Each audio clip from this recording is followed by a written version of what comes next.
What's going on, everybody? Thanks again for tuning into the podcast. My name is Zeke. And I'm Gabe. And we're just two dudes from church.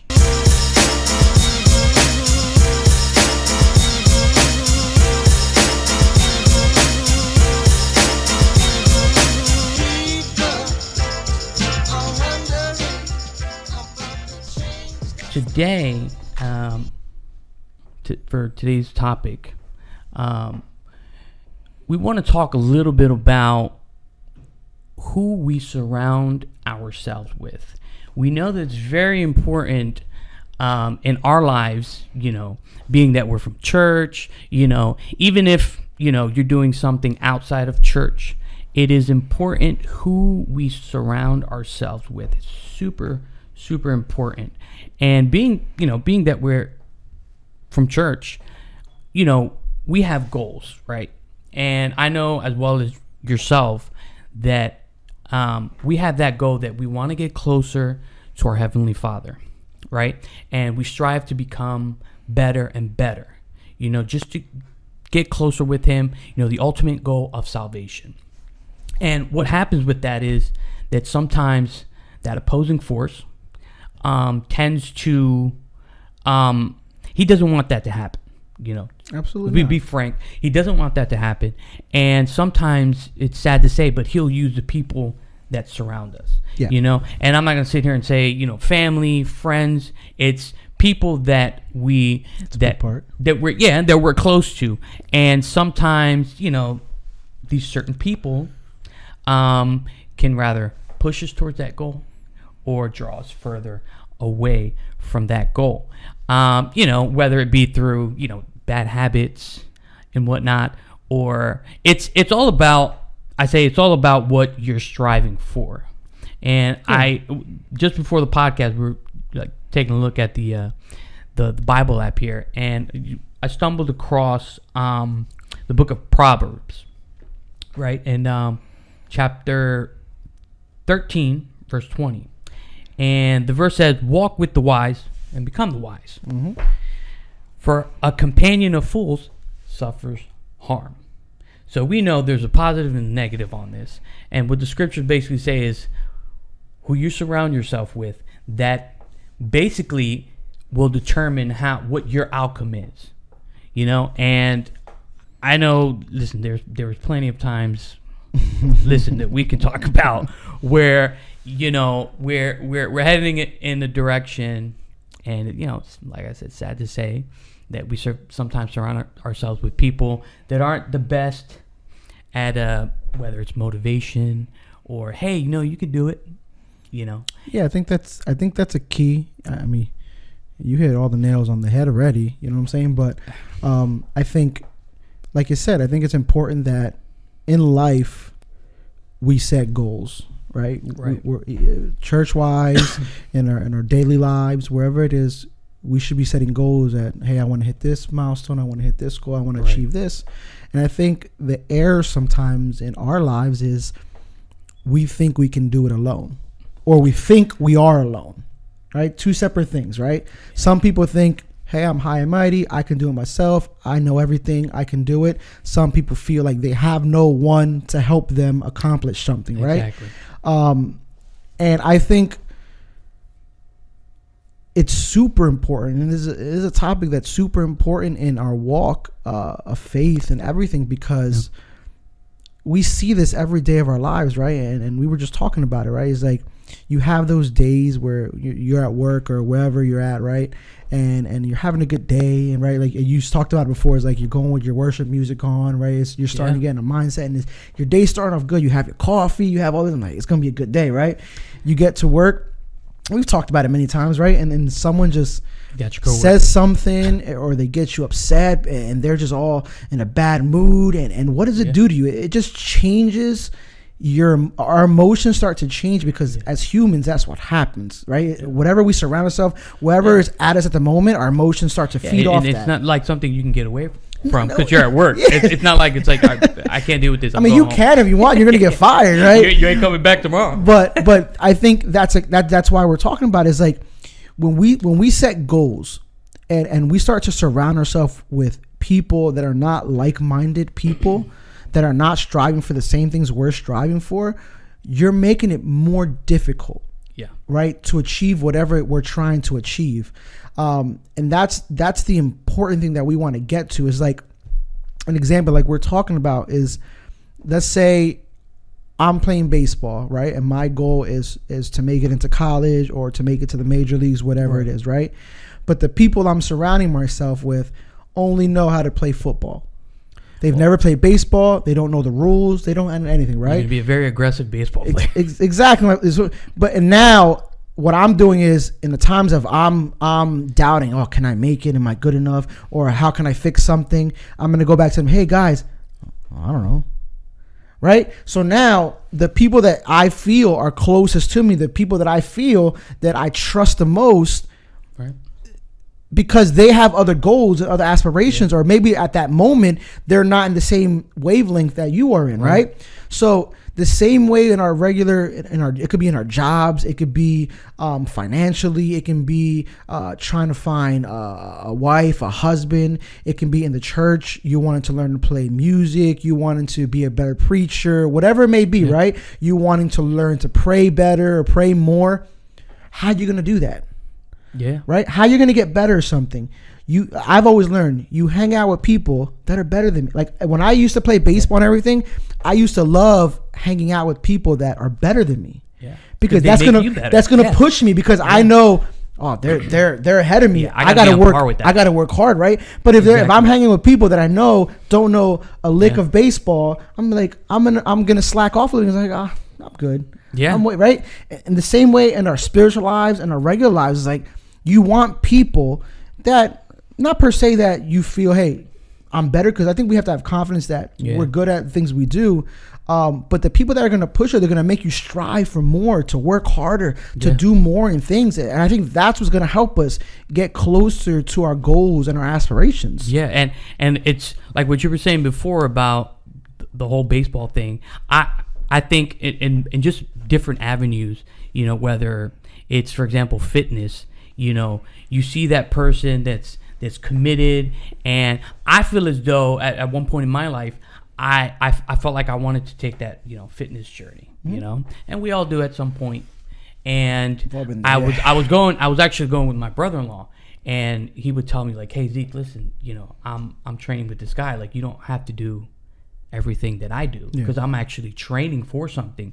You're doing it to, you know, to get healthy or whatever. And it's like, no, I want to be on that same level. And yeah, you got to push a little bit harder, but it makes you, you know, in that journey, it makes you like push harder. And because sometimes we feel like, you know, that I could do it, but I won't do it. It brings out things in you never thought you could do. Yeah. Right. Especially in that aspect. It's like, you know, I've worked out before a day in my life, and it's like, people like that, it push out things, because, you know, when we work out, there's going to be challenges, and we hear all the time, oh, I can't do that, no. And you hear these trainers, you can do it. Like, it's changing your mentality, right? And that's the keys, because when we surround ourselves, like we talked about, is that good, that positive energy, negative energy. When you're surrounding yourself with people that say, I can, you're going to start to think, I can. I feel like it makes it easier, because in that example, let's say you work your 8 hours, 9, 10 hours, you come home and you're a little bit tired, and you get that phone call, and you might not like it and be like, Gabe's calling me, man. What does Gabe want? And he goes, yo, we're going to the gym. You do that all the time. No, I don't. I promise. No, listen. But you see that person that you're with, and you know, you might not like him. Like, Gabe's calling me. Hey, what's up, Gabe? Yo, we going to the gym? Yo, you know, I'm gonna be honest with you, I'm a little tired. Like, Zeke, come on, we made a commitment. That's where it comes into play. That even though I don't feel like it sometimes, but that person that's with you, that's giving you that, pushes you. It keeps you accountable. Accountability. Like that's what it does. When you have people that are in the same wavelength, the same goals, it's going to keep you accountable, because you can't slack off. Because the people that you're surrounding yourself with, they're going to keep pushing you. I don't care, right? And everyone thinks they say that saying, right? Don't run before you can crawl, right? Everyone thinks, even in our spiritual life, that we have to run to the finish line, right? Every day that we live is a process, Right? It's an opportunity to get better, to better ourselves, to better our walk. We should be striving every day, right? One of my prayers is, Father, help me be a better version of myself today than I was yesterday, right? Because we can improve every day. Yeah. There's stuff that we can improve in every single day. And I think when we start to think that way, that's going to kind of swerve our walk each and every day. I always make it a priority in prayer also, in prayer, when you're speaking with the Father, I always ask the Father, like, if there's somebody in my life, because sometimes we don't know. Yep. If there's somebody in my life hindering that I may move forward, if this is the plan that you have for my life, for our life, but there's this person hindering that because he keeps drawing you away, whether it be, like I said before, bad habits. People automatically assume it's like, people automatically assume it's the worst. It could be like addiction to drugs or alcohol or whatever. But it's like the example, if you hang around with alcoholics for long enough, you might get a drink. It's eventually, like, in our human state, you can only put your hand in the lion's mouth so many times before it gets bit, right? And I think sometimes, in our lives and just speaking to others, we ourselves put ourselves in bad positions to then feel like, why am I getting tempted? Why is this happening to me? Yeah. When we're ourselves putting us in these positions because of either the way we were thinking at that moment, our friends at that moment, our family members at that moment, whatever it is, peer pressure, whatever it may be, right? That eventually, like you said, you hang around that so many times every single day. Those are the people you feel the closest to. Those are the people you trust. Yeah. Eventually, the guard's going to go down. Yeah, I mean, the first couple times you're going to be like, no, I'm fine. And you could think you're the biggest, strongest person. I can say no every time. Trust me, when you truly trust people, when you have your full trust in someone and you feel that, man, I would take a bullet for this person, they would take a bullet for me. Maybe they're not family, but they feel like family. Like that kind of relationship, trust me, is a little different than just a random person in the street telling you, hey, have it. You know what I'm saying? And like I said, people automatically assume it's like the worst, but sometimes, like I said before, you sometimes don't even know it. Yeah. It can be that like we spoke about earlier about that goal, and you trying to achieve that goal, but meanwhile you have somebody hitting you up like, hey Gabe, you getting on PlayStation today? And you're like, yeah, I'll get on. And next thing you know, you just wasted 2 hours. Yeah. And then, hey, you get back on tomorrow. At the time, you just think it's all fun and games, but it's like they're really just cutting back those. Now it went from 2 hours, 4 hours, 6 hours. And then you realize at the end of the week, like, man, I just wasted all this time when I could have been doing something more productive. Yeah, but I think that also comes in play your maturity level. Right? Because even in our lives, there was different stages we had, right? And now, as we're older, as we're married men, I have kids, stuff like that. Like, our goals and aspirations change from when I was a 12-year-old kid. Yeah. Like we were talking about it, so we saw these kids outside, right? It's like just playing in the street, having no cares in the world, right? You don't gotta pay no bills. Yeah, it's a little different, and I think that plays a big role in things. Is like where you're at in life is going to dictate most of the time who you're going to surround yourself with. Right? You're going to have those people. And I've learned this. We learned this is like, there's some people that come in your life for a time period, for a season. Yeah, for a season, yeah. Not everybody that we confront is going to be a forever friend or you know what I'm saying? So it's like there's a purpose for every friendship, every relationship, whatever we have in life. Yeah. But if in that season or wherever your mentality at or wherever your maturity level is at that moment, does not stop you from still, whoever you're surrounding yourself, making it sure it's positive instead of negative. Yeah. Right? The worst thing you can do is put yourself in a negative mindset. So now an example, because we can go to a bunch of examples, right? Like even in my walk, in my life and the experiences that I've had, I've felt alone before. I felt like I've been in a very dark place. I felt like nobody was there for me at that time. So even though, like you said, you could be in a room full of people, you still feel like no one's listening to me. No one, like I'm screaming, and no one's listening, right? And there's been moments in my life that I felt that way. It's like I was in a room of family, whatever, but it's like, like my mind wasn't there, right? My mind felt like it was shackled, it was lost, it felt alone, it felt like I didn't know how to get out of the rut that I was in.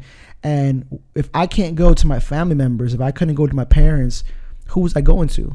And I was going to my friends, and I was going to these friends that were not in the church. I was going to friends that didn't know who he was, right? And what is there gonna? What was there? Here, here, do this, do that. That's not gonna lead me down the right path, of what I was trying to get out of, which is gonna just dig me deeper into that hole, right? Right, but it took a point where I had to change my situation. I had to change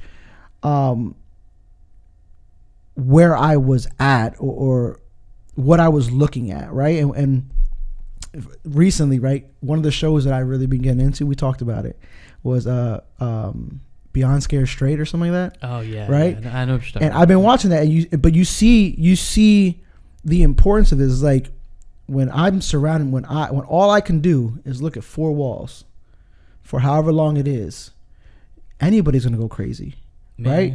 So that's what I'm saying is like, if I surround myself like that, of course, what do you think that's going to happen? Yeah, it's going to change how you think. It's going to change how you act, because in there is survivor be killed. Yeah, that's what it is. Just like in many gangs, these young kids that get into gangs, they come from, whether it's broken families or they're just looking for an outlet. One of the reasons why they join a gang is because it feels like a family. Correct. It feels like, oh, these people, they really, it's something that's, obviously it's not what it is. They think it's one thing, but it's really not.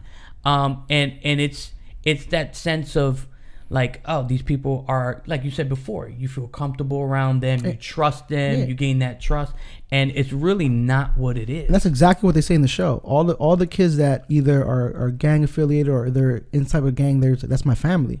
Right, that's the people that I feel. That's the people I feel close with. Right, they don't call that, and that's how it is. It's like that's where it is. We're gonna follow the people we care the most about, the people that we trust. Right, I'm not gonna go outside and follow some stranger to fall off on a cliff or something like that. Right, but if somebody that I trust tells me to do it, I may not be like, oh, I'm just gonna go, but I'm gonna think about it and be like, what? But why would they tell me that if it's going to lead me to do wrong? Listen, right? Man, that's why my prayer is always that, man. Like, and it goes both ways, Father, if there's somebody in my life hindering me from getting to that next or to getting closer to you, remove that person and only put those people in my life that are going to elevate me, that are going to push me, that are going to encourage me in every aspect, The people that our Heavenly Father puts in our lives, we know, because it's like, hey, listen, ever since I met this person, I feel myself more spiritual. In every aspect of your life, you see well-rounded, and you almost look at that person like, wow, I kind of, it's not that they're, you kind of look up to them. Yeah. We never want to say like, oh, this, I'm better than you, he's better than me. It's that you look up to that person, you say, wow, this person is blessed. Like, I hope one day I can be as blessed as this pastor, this minister, that I can do what he achieved in the ministry, and that's something that, we're going to gravitate towards, I want to gravitate to those people. But that probably took you time. Yeah, no, it's gonna take. Yeah, it's gonna take time. But like you said, there's seasons. Maybe you haven't met that person yet. Correct. And I think I know I can only speak for myself, right? It's like when I was younger, I struggled with. I wanted to please everybody. I wanted to make everyone in my life happy, right? My friends, my family. I just wanted to make everyone happy, right? So I was living this double life trying to please everybody, right? And at that time, I didn't have the conviction to say no to things. I didn't have the conviction. I fell into peer pressure. Right? I can honestly say that when I was younger, I was way more of a follower than I was a leader, right? And I just did it because I was like, oh, I'm gonna feel left out, or they're gonna pick on me, or I'm not gonna be part of the cool kids, or whatever it may be, right? That's how my mentality was back then.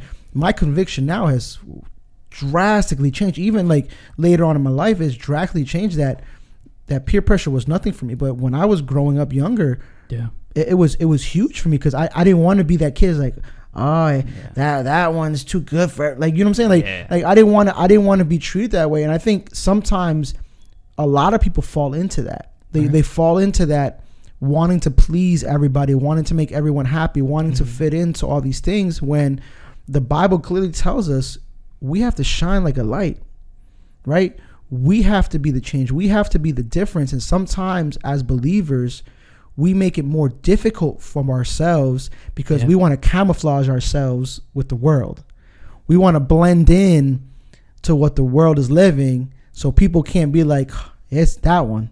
That's a believer. That one. That, you know what I'm saying? Like, and I know it's harder when we're younger, when we're in high school, when we have these things. But if you have the fortitude, if you have the will to do it, there's going to be a huge blessing for you on the other side, right? Because we know that the enemy is on this earth to rob what has been given to us already. Yeah. Right? He wants to take away what pertains to you already. He doesn't want you to receive your blessing. He wants to steal that blessing, right? So now he's going to start to influence your mentality, influence who you are as a person, or where we're walking with the people closest to you. And there's been situations that I had to detach myself from family members, from people that are close friends that I thought were going to be forever friends. Like, it's going to hurt. It's not easy. We're not here telling you, right? We're going to speak honestly, and we're going to speak as real as we can. It's not easy. And I cried, and it hurt, right? But the person that I am today, I would not be here today if I still surrounded myself with a negative perspective of life, or a place where people felt like this is as good as it gets. And it's interesting what you said about the being a leader and a follower. And now that we're older, I sometimes think like, I don't want to be that person that we talk about. You know, I surround myself with these people. I want people to look at me and be like, I know that I can confide in you. I know that this person will encourage me, will motivate me, that he's not going to drag me. I pray that I'm never like a hindrance to somebody's spiritual life or in their aspect. Now that we're older, when we're younger, we gravitate to that person. We're like, oh, I'm going to do it because, I don't want to be this and that. But now that I'm older, I start to think like, I don't want to be that person. Yeah, like I think the way I think about it is like, all the blessings that I've been given, another one of my prayers, right, is like, Father, always give me a little bit more that I can help someone else that's in need, right? Either if it's financially, if it's spiritually, whatever it is, right? That's how we should be. There should be no one in life that thinks they're too good to help. They're too good to give back to others, right? That's not what we want. Like you said, it's like, not that we're like, oh, I want to be the leader, I want to lead, I want to dictate. That's not what we're talking about, right? We're talking about, if I have an opportunity to help someone that was walking in my shoes, I shouldn't feel like I'm too good to go help that person. Right. And just that you have that ability to tell that person like, hey, listen, I was struggling at one point, I was behind the crowd, trying to follow the crowd. But I want to let you know that I'm here to be that encouragement for you. Don't do what I did. That I know we hear it a lot from our parents, like, right, like, oh, I went through this, right? And sometimes as teenagers, I mean, we're hard-headed, I guess we'll accept it, right? We're very hard-headed to a point where it's like, nah, that won't happen to me. Nah, I'm too good for that. Nah, right? And that's not the case, because I've lived it.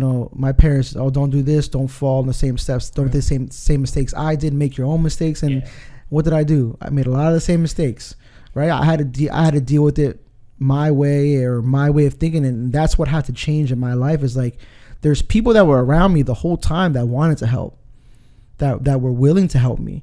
I just overlooked them because that's not what I wanted at that moment, right? And even though I said there was nobody there for me, they were always there. Yeah. I just wasn't looking for them because Yeah. I thought, and I was looking in other places that I thought I wanted, and I wasn't accepting what was always there. Yeah, and I looking back at the verse when it speaks about the companion of fools, it says that it suffers harm. It only does harm to ourselves. Those people keep on living their lives, doing their own thing, but it says that it suffers harm. We tend to, that harm comes to us. But I love how it says, walk with the wise and become wise. You know, and I always tend to, especially in church, look at our elders because, you know, these people have been through it all. Yeah. You know, and they're there for a reason, you know, with that the wisdom, and I know we're both in it to learn more, to increase in our faith, to just strive to become who Yahweh wants us to be. You know, that at the end of the day, that's the goal. You know, and that has a huge effect on us, huge effect. And I wanted to bring a real quick story about my grandfather. Yeah. So my grandfather, okay, I don't know when this is going to air, but today's his birthday. Okay, so shout out to my grandpa. So he's not doing well. Okay, my grandfather's not doing well. I went to go see him about 2 weeks back, right? And my grandfather suffering from, you know, dementia. You know, he's laying in bed. He really can't move. So I went to go see him, and it was just a lot of bad news. You know, he's not doing well. He's this, he's that, you know. And my wife and I, we went to, you know, be with him, be with my grandmother, show him comfort. And the word got out to the family. And if anybody here knows my family, I have a really big family. Yes, sir. So I come back the very next week, pick up my father to go see my grandfather. And when we drive down there, so my grandfather is the oldest of 11. In that room, there was probably 6 of his siblings. And then my grandfather has 6 kids. Out of 6, 5 were there. There was grandkids, great-grandkids, then my grandmother's sisters. The place was packed. Not even a quarter of the Gonzalez family. It was packed. When I tell you it was packed. And we had singing, praise, prayer, you name it. We had service in his house. And the incredible thing is that the difference between when I saw him the first week and the second week was drastic. It's like I came back and my aunt is now saying like, hey, you know, Grandpa, you know, he's getting better. He looks better. When I saw him, I said, wow, he looks better. Like he looks good. And I feel as though that just being surrounded by a loving family, that love, you know, just being surrounded for that moment, for that, you know, those couple days, whatever it is, you can see just in the physical body, your physical body getting better. And it's incredible to see that. And, you know, you also have a big family. You wish that sometimes you can just always be surrounded by family. Yeah, I mean, I can piggyback off your story as well because both of my grandparents sadly passed away with dementia and Alzheimer's. And that brings me back to a story with my grandpa Juan, my mother's father, that the same thing happened. He was in his deathbed pretty much. The doctor pretty much said he has another week or two. Wow. You know, he was on hospice and he pretty much that's it. And like you said, same thing. The word got out, right? And let me tell you, my grandpa lasted probably another couple months. Wow. Right? It's like when the people started visiting and when that love, you start feeling, it's like, and humanly, we communicate with emotions, right? We're emotional beings. We're emotional people. That same way, it's like it gave him new strength, like a new life. Yeah. And that was always impactful to me. It's like, you know, the doctor gave him about a week or two, maybe, if that, right? Wow. And he lasted longer than any of us expected because of the love that was sharing, because of the singing, because of the music, because all these things, because the environment around him was given him. It started to shift because you know, my grandfather being in that bed, he's in a room. And when everybody goes home, it's just him in that room. Yep. And sometimes that solitude, it's like, you know, it starts getting a little, but when, like you were saying, the family, that just being surrounded by loved ones and just the singing, the praise, the worship. I'm telling you, we had service. When I'm telling you, we had service. We had food after. We had agape. We had all that. But it's incredible what it did to the human body. Now, we're emotional creatures. We're that's something that it radiates. That positivity, that confidence, and that's something that we want at the end of the day. It's all about looking at what your goal is, whether it's in the church, spiritually speaking, or outside of church. The point is that you find what that goal is. Find what that is. Whether in our personal lives, find what that is and strive for that. It becomes easier when you have a group of people. You have I call it a support group. Support group. Support system. It is, we're both fairly we're in our 30s, recently married, so we just gravitate towards each other. We strive for the same things in church. That's what we want for you guys to have. Yeah, you have to find it. Like, I think what happens sometimes is we just want things to come to us, right? Yeah. Sometimes it will, right? Easy. But I think you have to, if you really want to change your environment, like I had to change my environment, you got to go find it, right? And that comes fear because you don't know where you're going, right? Yeah. But once you find those people, like you said, you're gonna be attracted to each other because you guys have same goals, same aspirations, or you guys are at stages of your life right now that, hey, I want to see my brother Ezekiel prosper, right? The same way I want to prosper, the same way I want my brother to prosper, my family, right? I want prosperity for everything, right? Mm-hmm. And that brings me to a verse, because when we look at it, at the end of the day, our Heavenly Father wants prosperity for all of you guys, for us, right? And it's a verse everyone should know in Jeremiah 29:11, right? For I know the plans I have for you, plans to prosper you and not to harm you, plans to give you a hope and a future, right? And those words are powerful enough. Is like when you guys, if anyone's listening and you guys feel like you're in a dark place and you guys feel that you're suffocating and there's no air to breathe at the moment because everything's just all the pressures of life and all the responsibilities you may have are just becoming a burden, step outside, right? Because he wants prosperity. Sometimes we trap ourselves in a corner in a room, right, in solitude ourselves, instead of all we got to do is step outside for some fresh air. Yeah. Step outside and understand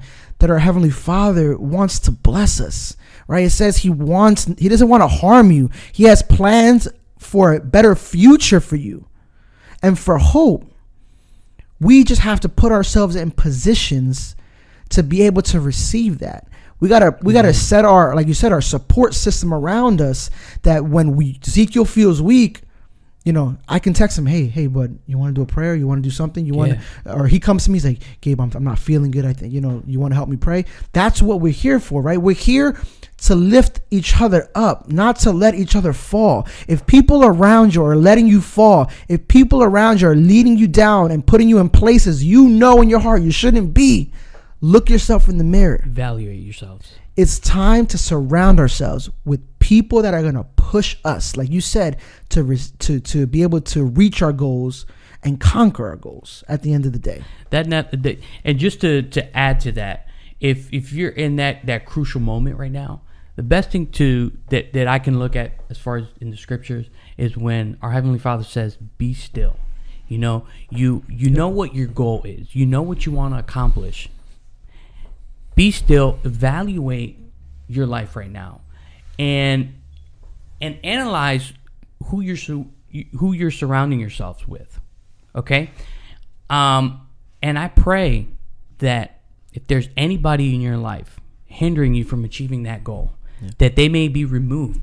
That Heavenly Father can replace those people with people that are going to help you accomplish that goal. That is my prayer. And it's just a matter of taking that time, evaluate where your situation right now, and think about those people and make that your prayer. We want to, just say if you guys like what you're seeing, we encourage you guys, share the video, Yes. like, subscribe, join the cause. Mm-hmm. We love you guys. We do this for you guys. We're bringing these topics for you guys. We hope you learned something. And like I said before, my name is Zeke. And I'm Gabe. And we're just two dudes from church. Peace.